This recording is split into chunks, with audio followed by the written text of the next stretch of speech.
2024년 6월 18일 기자회견을 통해 박세리 선수는 부친을 고발했음을 밝혔습니다. 앞으로는 부친의 채무를 해결해주지 않을 거라고 만천하에 공표했습니다.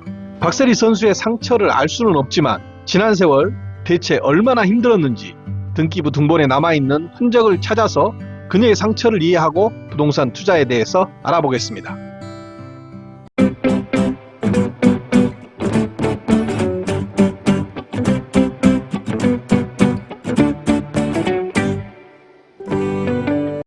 박세리 선수 부동산에 대해 실제 답사 영상은 지난 1편 영상에서 보실 수 있습니다. 이번 영상은 박세리 선수 빌딩에 대한 권리관계 분석입니다. 등기부를 분석하고 법률 용어를 설명합니다. 어렵겠죠? 어려운 거 싫어하시는 분들 나가셔도 지난 영상을 못 보신 분들을 위해서 간단하게 세리하우스를 소개해 드리겠습니다. 나 혼자 산다에 나왔던 세리하우스는 대전 유성구 구암동 유성구청역에서 도보 8분 내지 9분 거리에 있습니다. 2000년 8월 박세리 선수와 부친 공동 명의로 매수를 했습니다. 매수 금액은 공부상 기재되어 있지 않습니다. 하지만 어디에선가 8억 내지 9억 사이라고 들은 것도 같습니다. 최대 10억 이내라고 일단 추정을 합니다. 두 필지가 같이 붙어있는 형태입니다. 과거를 거슬러 올라가면 2018년도 이전에는 원래는 한 필지였습니다. 소유자는 국가였고요. 그러다 2018년 두 필지로 분할이 되고 그 이후에 박세리 선수와 부친께서 매수를 합니다.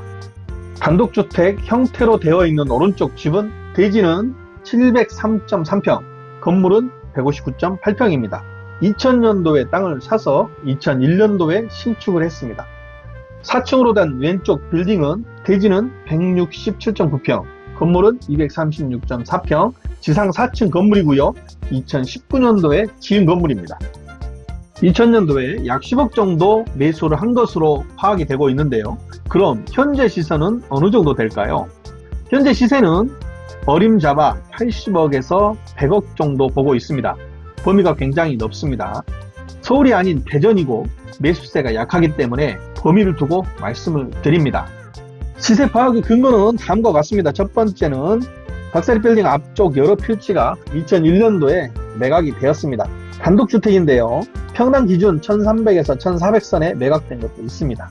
2002년도는 지가가 폭등을 했고 지난해 다소 조정이 된 상태를 감안하면, 그리고 또 박세리 빌딩의 땅은 넓다는 점을 감안하면 어림잡아서 평당 1100, 1200 정도 가능하리라고 봅니다. 두 번째는 공간의 가치라는 AI 감정평가 사이트에서 해당 부지를 73억으로 평가하고 있습니다. AI 감평가보다는 시세는 다소 높다는 점을 감안하면 저는 세리하우스의 감정가격을 80억에서 100억 사이로 생각합니다. 자, 지금부터는 등기부 등본을 기준으로 한 권리관계를 자세하게 분석해 보겠습니다.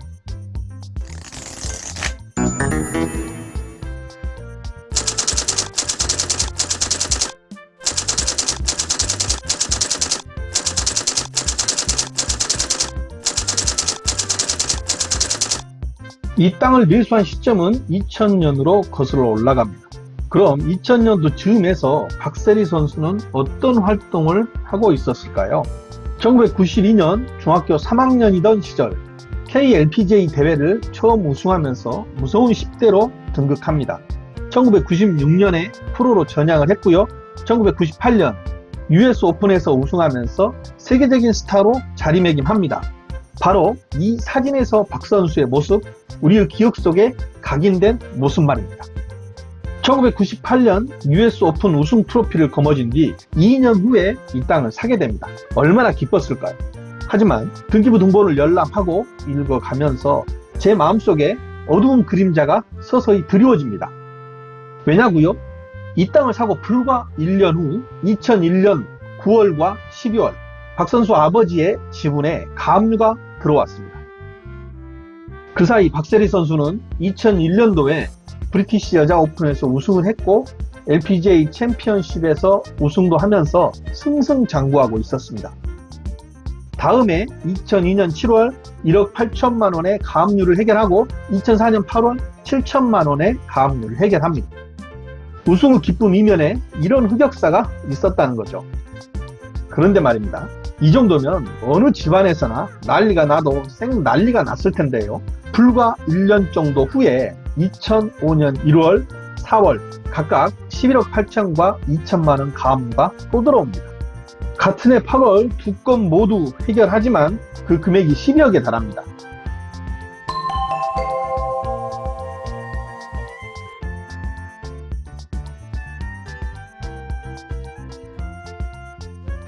(2006년도 10월) 부친 지분에 9억 7천만 원의 가압류가 들어옵니다. 2006년 당시는 박세리 선수가 슬럼프를 넘어서 맥도날드 LPGA 챔피언십에서 우승을 한 해였습니다. 급기야 2007년 1월에는 박세리 선수 지분마저 세무서와 구청에서 가압류가 들어왔습니다. 물론 이 건은 한 달 후 해결합니다. 하지만 연이어서 부친 지분 가압류가 2007년 바로 이어지고 또 다음 해에 해결을 합니다. 2008년도와 2009년도에도 국가와 유성구청으로부터 압류, 가압류가 계속 들어옵니다. 그리고 이것을 2009년, 2011년까지 계속 갚아나가는 쳇바퀴 도는 과정이 보여집니다.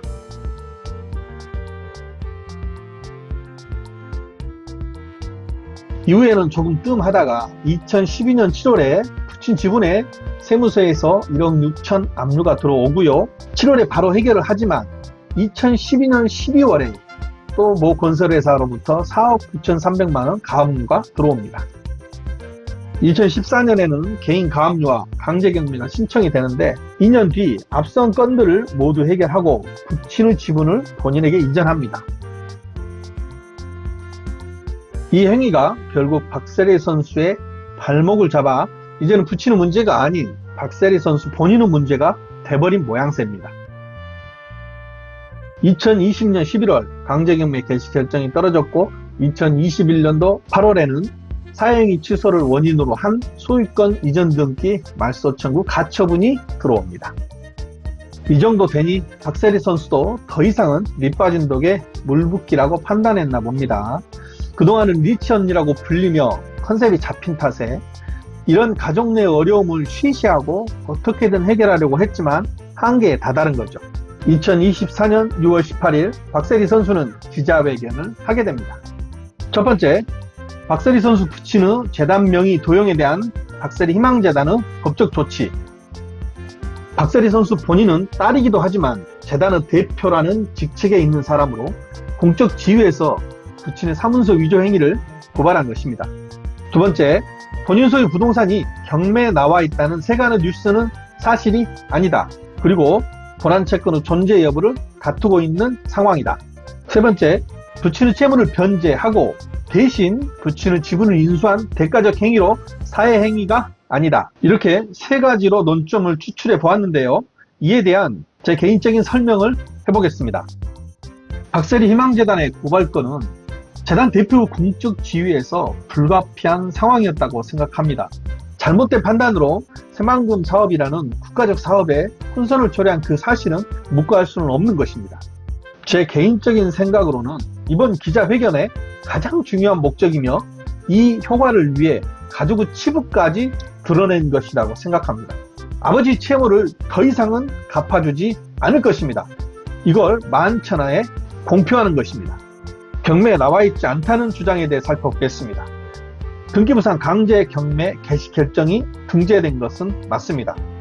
하지만 박세리 측 중지 요청에 의해서 현재 중단된 상태입니다. 즉 경매가 진행 중인 것은 아니지만 적어도 강제 경매 개시 결정이 된 만큼 경매가 나온 것은 맞다고 해야 합니다.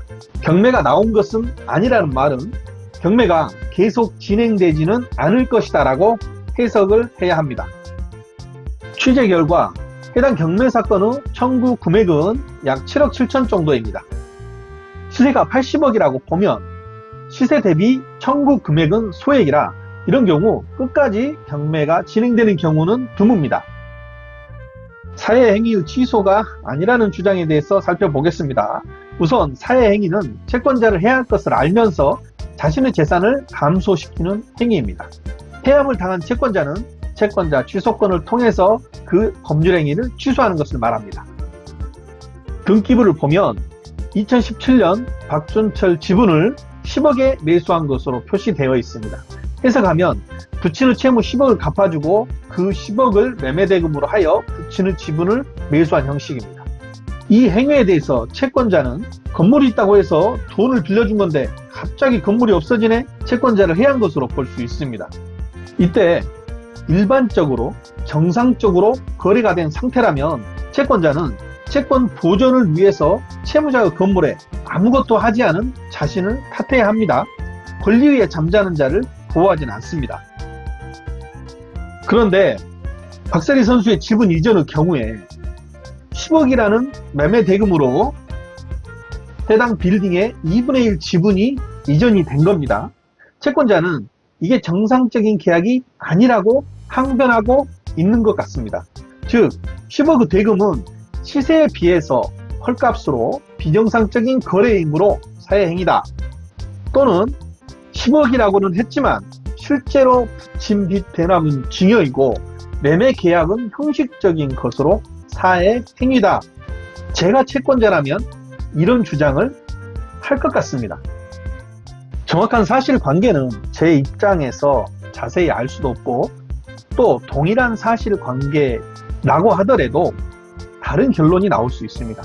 다만 사회행위라는 상대방의 주장을 가볍게 깰 수는 없다, 즉 자유로울 수는 없다라고 생각을 합니다. 결론적으로 청구 금액이 7억 7천입니다. 해결 못할 것은 아니라고 봅니다. 지금까지 그래왔던 것처럼 합의를 통해서 해결할 것으로 일단 보입니다. 자, 이쯤에서 정리를 하고요.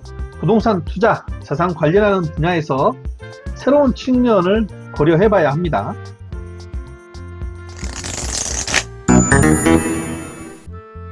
첫 번째, 빚을 대신 갚아주는 행위는 증여 문제가 대두될 수 있습니다. 모 언론사에서 비교를 해보니 약 100억의 빚을 대신 갚아준 것 같다, 이런 말도 있던데요. 증여세 문제가 대두될 수도 있습니다. 좋은 의도가 결국은 세금 탈루 문제를 야기할 수도 있습니다. 아버지의 채무를 대신 갚아주고 지분을 인수한 행위는 얼핏 보면 당연한 결과일 수도 있지만 채권자 입장에서는 해석이 다를 수 있습니다. 그럼 이 경우에는 어떻게 해야 할까요? 경매로 날리는 것도 좋은 방법이라고 생각이 듭니다. 경매에서 박세리 본인이 낙찰을 받으면 됩니다. 경매는 원시 취득이라 모든 하자가 치유됩니다. 물론 실제 채무와 낙찰가액 그리고 그 사이에 금전적 득실을 따져야 되겠지만 이런 경우 경매라는 방법을 활용해 보는 것도 나쁘지는 않습니다. 자, 이상으로 박세리 선수 빌딩에 관한 채권 채무관계 설명을 마칩니다. 등기부를 분석하다 보니 지루했을 것이라고 생각이 드는데요. 끝까지 영상 시청해 주셔서 감사합니다. 시청해 주셔서 진심으로 감사드립니다. 구독하시면 수시로 업데이트되는 부동산 정보를 손쉽게 확인하실 수 있습니다. 하루하루 힘이 날 수 있도록 아래쪽에 구독 버튼 눌러주세요. 좋아요, 알림 설정까지 부탁드립니다. 빌딩과 토지 중개, 개발 행위까지 모든 부동산은 코피스 빌딩으로 통합니다. 주식을 거래하실 때는 코스피에서 거래하세요.